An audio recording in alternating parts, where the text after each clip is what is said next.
Ребят, всем привет! С вами не Ирина, и мы увиделись с вами спустя целых 3 года.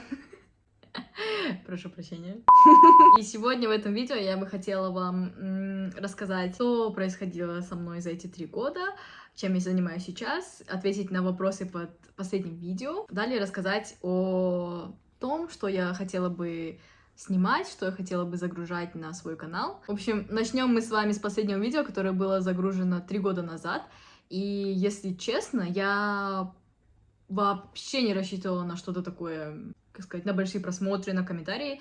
Я просто это сделала по приколу, потому что мне нечего было делать на карантине, и я думаю, может быть, я смонтирую видео, сниму и выложу это на YouTube, и может кому-то будет интересно. И я, если честно, в шоке, потому что посмотрела немало людей, во-первых, во-вторых, было очень много теплых комментариев от людей, которых я знаю, которых я не знаю.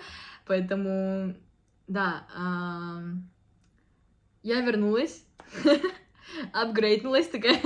Здесь я просто выложу фотографию с того видео, и мне до сих пор стыдно за то, как я могла покраситься в такой цвет, и за то, что я говорила на видео. Ну, в общем, на этом мы закончим эту грустную нотку и перейдем к Q&A. Вопросы и ответы. Окей, первый вопрос, это не вопрос, это фидбэк от моей мамочки. Большая умничка, молодец. Вперед, больших побед и удачи.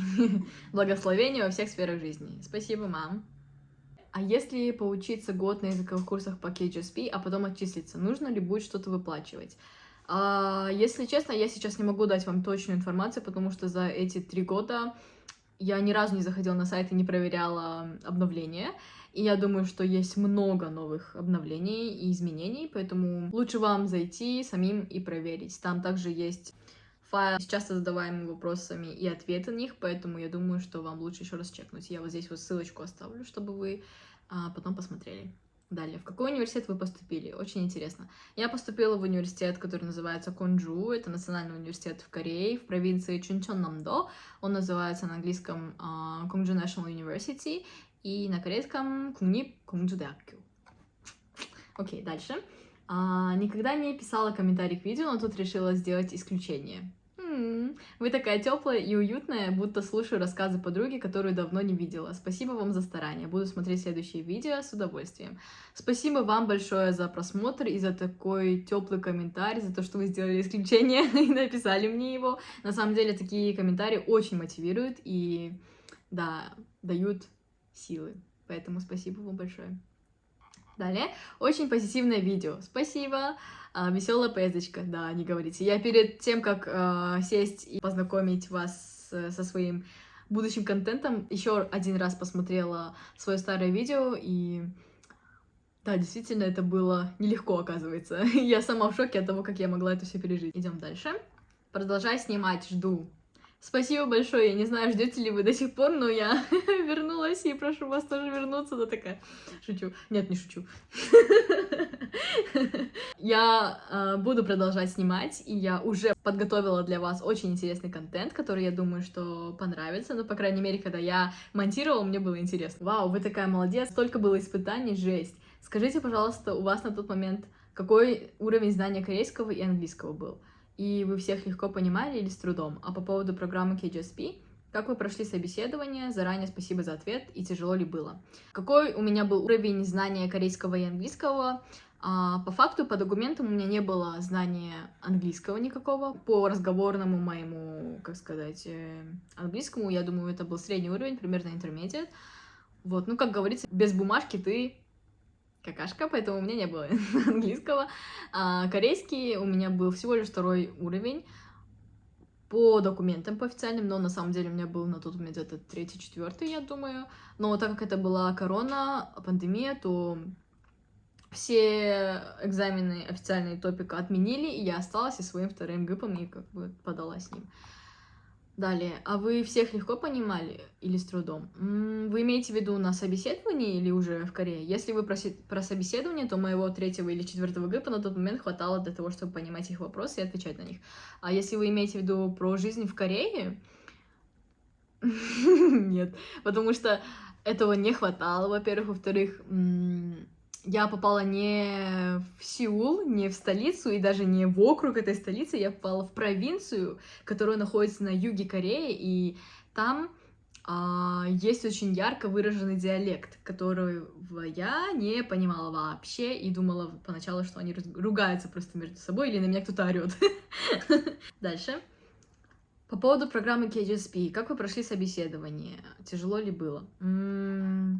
Как я и упоминала ранее, это была корона, период пандемии, поэтому мы не могли встречаться оффлайн, и прошла моя такая встреча, мое собеседование по Zoom.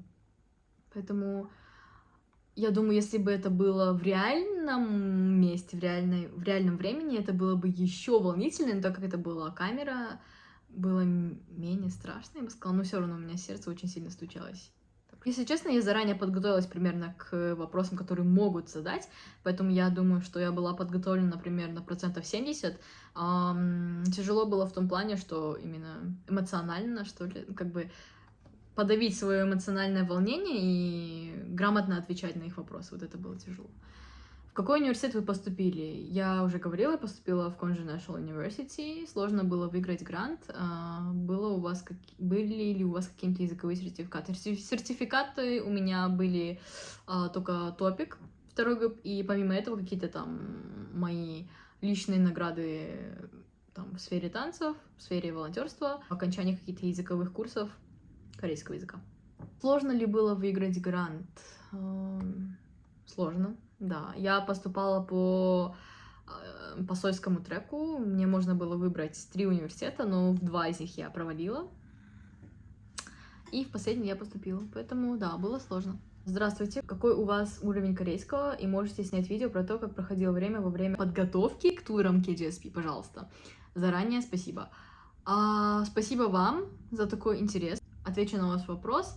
Уровень корейского языка на момент подачи документа у меня был всего лишь 2 ГИП, сейчас у меня он уже 6. Снять видео про то, как проходило время подготовки к турам. Я не знаю, насколько это актуально сейчас. Если кому-то это пригодится, вы можете написать в комментарии, и я сниму это видео. Очень интересно, спасибо. Про историю пограничника. Надо было вам пошутить, что вы знаете ацтекский язык. Вау, я, если честно, впервые слышу про такой язык, но спасибо за идею. Видео в формате подкаста у вас получилось отлично. Что касается про подачу документов, перелеты с пересадкой и дорогих цен, я уже представила, что в будущем меня ждет. От бюрократии до длинных перелетов. Да, вы правы. Спасибо вам за теплый комментарий, во-первых. А во-вторых, что касается документов перелетов с пересадкой, если честно, на тот момент это было немножко тяжело, потому что это была корона и не было прямых рейсов. Но это может быть не с вами, а сейчас уже короны нету, вернее, она есть, но не все так, как сказать, строго, поэтому я думаю, можно более легче перелететь. Далее. Вау, и огонечки. Спасибо. Новое видео про рум-тур. Комната, где ты находишься на карантине. Новое видео про рум-тур. Кажется, я снимала, но я не помню, где оно и вообще есть ли оно у меня уже, потому что это я снимала на свой старый телефон. И я думаю, что это уже не актуально, наверное, потому что карантин уже никто не проходит. Но если кому-то нужно, я могу загрузить. 최고다 최고. Спасибо. 감사합니다. Я бы не пережила. Столько всего произошло. Ира, файтинг. Спасибо большое. Если честно, я тоже немножко в шоке, как я это пережила. Этот под симпатичный, молодой. Да, он был молодой, но я не знаю, симпатичный ли был, я уже не помню. Вау, они так много всего преодолели. Жду еще ваши видео. Спасибо большое. Я буду вас радовать еще интересными видео, потому что я уже подготовила все для вас. Интересно, и можно кое-что взять на заметку. Я рада, если это хоть чуть-чуть вам помогло, потому что я думала, что это просто мои какие-то бесполезные болталки. Как и сейчас, да, такая. Я рада, что это кому-то могло пригодиться, и что вы могли взять себе на заметку что-то. Ира, ты большая молодец, видео очень интересное получилось, но твое путешествие меня просто убило, особенно концовка, как ты это все преодолела. О, спасибо большое, и рада, что видео получилось интересным. Если честно, я тоже рада, что я все это преодолела. Это было нелегко. Да. Спасибо вам большое за ваш интерес, за ваши комментарии. Я, если честно, не ожидала такой реакции. Я просто по приколу, как я говорила ранее, загрузила видео. Спасибо большое за ваши теплые слова. Это греет мою душу и дает мотивацию делать еще более хороший контент. Дальше хочу рассказать вам о том, что же я делала все эти 3 года, что со мной происходило, где я была, чем занималась.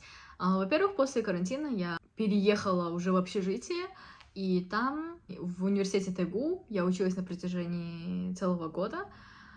И это был самый лучший год в моей жизни, самый яркий год. Я встретила там самых классных и лучших друзей, и корейцев, и иностранцев, поэтому да, это был просто самый лучший год, самое лучшее беззаботное время в моей жизни. И из-за того, что мне было очень хорошо, я, наверное, поэтому забросила YouTube. Я все снимала, но мне было настолько хорошо, что у меня не было времени на монтаж. Я думала, типа, надо наслаждаться моментом. И я правильно сделала, потому что то время уже не вернуть, а мои воспоминания остались. Из-за моего такого классно проведенного времени я не смогла закидывать видео. Моя первая отмазка. Далее. После того, как я закончила языковую школу в ТЭГУ университете, я, получается, выпустилась оттуда и уже переехала в свой университет, куда изначально поступала, в Кунжу. И далее начала свое обучение на факультете хореографии с 1 курса. И здесь самый такой сложный момент, почему я, скорее всего, пропала. Вторая отмазка. Так как я поступила уже в свой университет, я была очень занята, и это была новая система, абсолютно все новое, я не знала, как с этим разбираться, поэтому я была занята уже не с такого позитивного ракурса, а более, как бы сказать, уже с негативного. И третий момент, с которым я столкнулась, и хочу с вами поделиться, это была моя депрессия на 1 курсе, потому что я думала, что все люди такие хорошие, как которых я встретила на языковых курсах, но я столкнулась с реальностью, и, знаете, обучение за границей, да, это классно, но есть также и обратная сторона, о которой люди многие не говорят и молчат, и переживают, скорее всего, сами в одиночестве то, что было и со мной. И когда я поступила на 1 курс, я ничего не знала, и мне никто не помогал, вообще я никого не знала. И, в общем, единственная моя опора была это международный офис, в который я постоянно приходила, что-то спрашивала. И потом, когда уже началась учеба, я столкнулась с новой культурой в Корее, о которой тоже, наверное, молчат, но она есть. Я не буду об этом молчать. Это отношения между старшекурсниками и, получается, первокурсниками. Вообще в Корее есть такая вещь — почтение к старшим, уважение к старшим, и это очень сильно акцентируется в обществе. Но в 1 курсе я столкнулась с тем, что это было не только по отношению к профессорам, да, к взрослым, а этого требовали даже и старшекурсники, и причем не в совсем такой вежливой форме. Я помню, у меня была такая мечта, что я приду в университет, и я буду знакомиться со всеми своими сонбэшками. Я думала, что они очень крутые. И так как это хореографический факультет, то там в основном все девушки. И я помню, как на ориентейшене, первый день поступления, когда нам рассказывали о том, что нужно делать и так далее. Все это закончилось, и сзади меня сидела моя Сунбэ, старшекурсница, и я с такой надеждой, с такой, вот, я не знаю, у меня что-то было такое в голове, что это что-то такое прям вау. И я повернулась к ней и говорю: здравствуйте, типа, вот, очень приятно познакомиться, я кто-то, кто-то. И она вот так сидела и такая... То есть она вообще ни слова не сказала мне, она даже вот так вот не сделала. Это еще один способ такой приветствия легкого, типа головой кивнуть хотя бы. Нет, ничего не было. Просто игнор, вот так вот.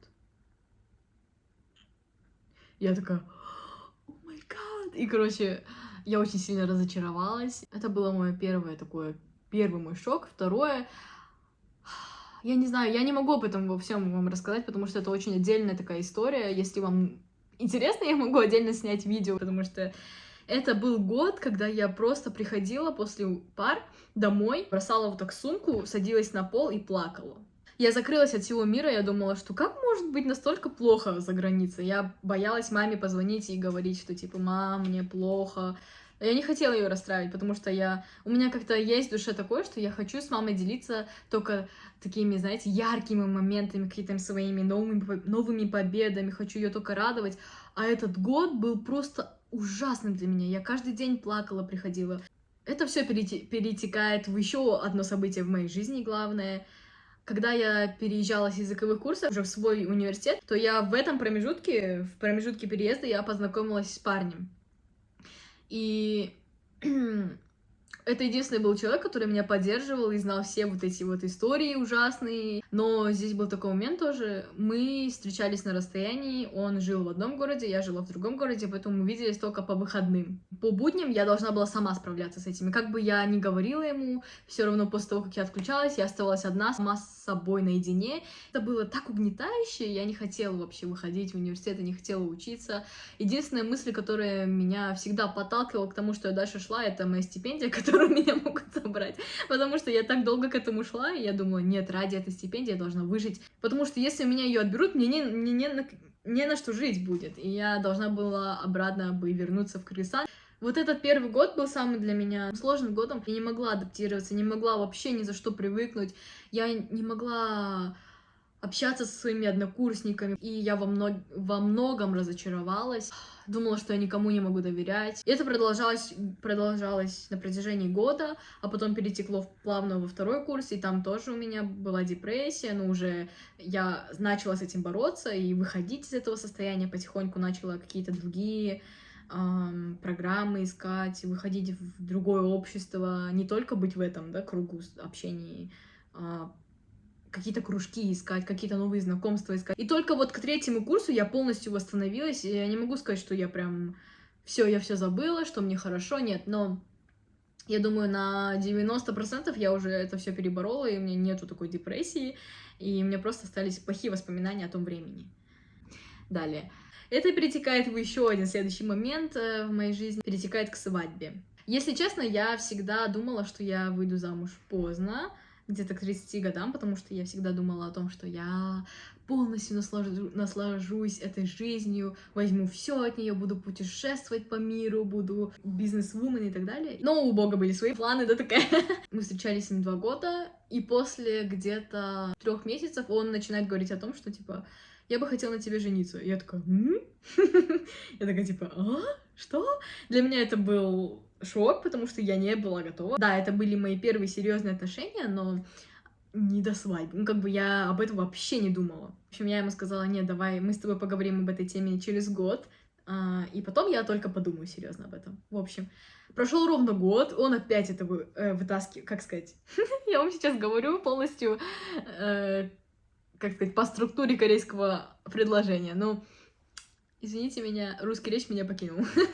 В общем, через год ровно он опять говорит, он затрагивает эту тему и говорит, что, типа, я бы хотел жениться на тебе, что ты об этом думаешь, что ты обо мне думаешь? И я такая, типа, пока я ничего не думаю, я подумаю с этого момента. И вот, я начала уже приглядываться к нему, к его каким-то качествам, подходит ли мне или нет, смогу ли я жить с ним или нет, рассматриваю я его в качестве своего супруга или нет. Я понаблюдала год, и потом у нас опять состоялся разговор, и он говорит, ну, в общем, что ты думаешь? Я говорю, ну, в принципе, да, я как бы думаю, что мы подходим. Но я ему сказала такую вещь, что я хочу после выпуска. Он говорит, почему? И я ответила, что у меня нет никаких средств, я не подготовлена, и мне нужно время, чтобы я выпустилась. А потом он говорит, ты выпустишься, потом тебе нужно будет время, чтобы ты устроилась на работу и так далее. И он говорит, ну, в общем, не переживай, если ты переживаешь насчет подготовки, то я смогу взять это на себя. Лучше давай мы, типа, вместе объединимся, встанем на ноги быстрее и будем вместе, типа, подниматься. Вот. И потом я подумала насчет этого и такая думаю, ну, в принципе, тоже неплохо. В общем, ну, так как мне этот человек очень нравился, и так как я его очень сильно люблю, в общем, я согласилась на это. И потом мы организовали встречу наших родителей, первое сватовство. Сватовство, я не знаю, как это назвать, но по-корейски это сангёлле, как бы первая официальная встреча родителей жениха и невесты, чтобы они смогли обсудить все моменты касаемо свадьбы. И вот мы устроили им такую встречу, прошло все благополучно, мы поговорили, и все, и разошлись. И потом уже началась подготовка к свадьбе. Это такие причины, по которым меня не было на YouTube. Чем я занимаюсь сейчас? Сейчас мы уже поженились, и вот это вот наш дом. Я также продолжаю учиться. Сейчас я уже учусь на 3-м курсе. Это уже конец первого семестра 3-го курса, поэтому мне осталось 1,5 года до выпуска. Сейчас я параллельно учусь и работаю в международном офисе, консультирую, помогаю с визами, там, заполнениями всяких бланков, потом помогаю учителям, перевожу, отвечаю на звонки. Ну, в общем, в этом заключается моя основная работа. Дальше. Я поменяла имя с просто Ирины Ни на Осон Ирина. С корейского это переводится как «в чем дело, да? Что случилось?» И я подумала, так как меня не было целых 3 года на канале, я могу вам рассказывать очень много того, что со мной происходило, то это неплохое название. И в целом дальше, что со мной происходит в повседневной жизни, я могу вам озвучивать и делиться с вами. Поэтому, типа, каждый раз я буду приходить к вам и рассказывать, что нового. Поэтому Осон Ирина. И да, поэтому вы можете писать Осон Ирина, и сразу, я думаю, мой канал выйдет. Это мое новое имя канала, и... Дальше я хочу перейти плавно к следующему пункту. Сколько раз в неделю я хочу снимать, и когда я буду выкладывать видео, в каком формате они будут. Первое. Я буду выкладывать видео 1 раз в неделю. Каждую среду, каждой неделе будет стабильное видео на YouTube на канале Осон Ирина.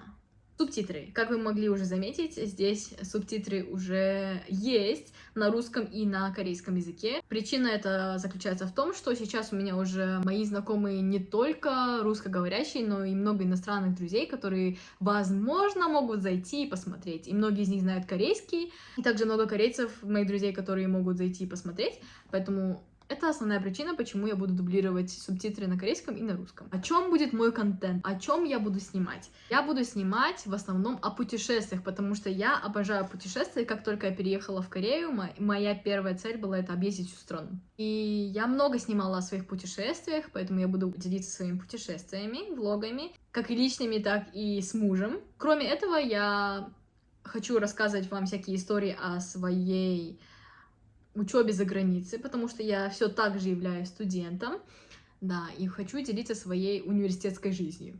Если вас что-то интересует конкретное, то вы можете также написать в комментарии, я это учту и обязательно сниму видео на эту тему.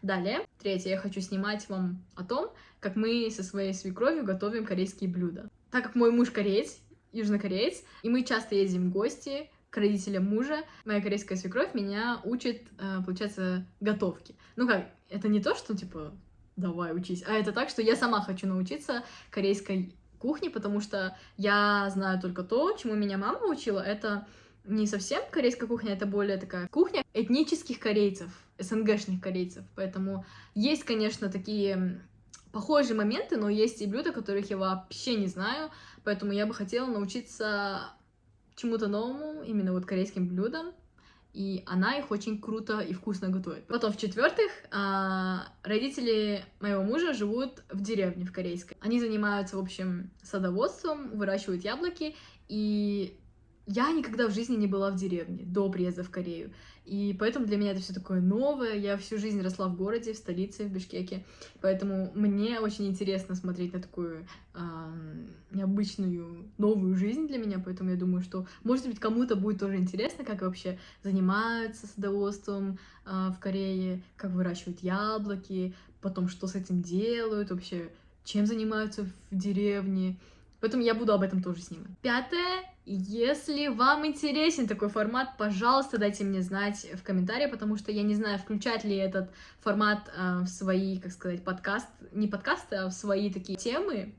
Формат именно разговорный, talking, да, чтобы я вот так сидела перед вами и рассказывала вам какие-то истории из моей жизни и так далее. Поэтому, если вам интересно, то 5-й формат — это разговорный формат, talking.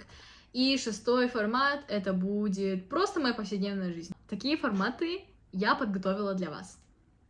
Дайте мне знать, если вам что-то кроме этого еще интересно, насчет talking формата и насчет того, что, может быть, что-то из этого неинтересно. Следующее мое видео официальное, которое будет после этого видео, следующая среда, поэтому, пожалуйста, ждите. Я жду вашей отдачи, потому что я, честно вам признаюсь, я готовилась к этому очень ответственно, и на YouTube у меня ушло очень много времени.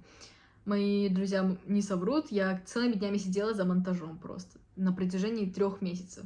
Поэтому я прошу вашей отдачи, прошу подписок, прошу лайков, прошу комментариев и просто каких-то там новых идей. В общем, фидбэка жду. У меня также есть Инстаграм, я вот здесь оставлю ссылку и название Инстаграма. Когда будут выходить новые видео, я буду в основном это все выкладывать в Инстаграме. Подписывайтесь и следите за новыми видео, также я буду выкладывать там свою повседневную жизнь, кому интересно, вы можете подписаться. На этом я, скорее всего, завершу свой разговор, и хочу поблагодарить вас за то, что вы посмотрели это видео до конца, это длинное видео. Встретимся с вами на следующей неделе. Всем пока!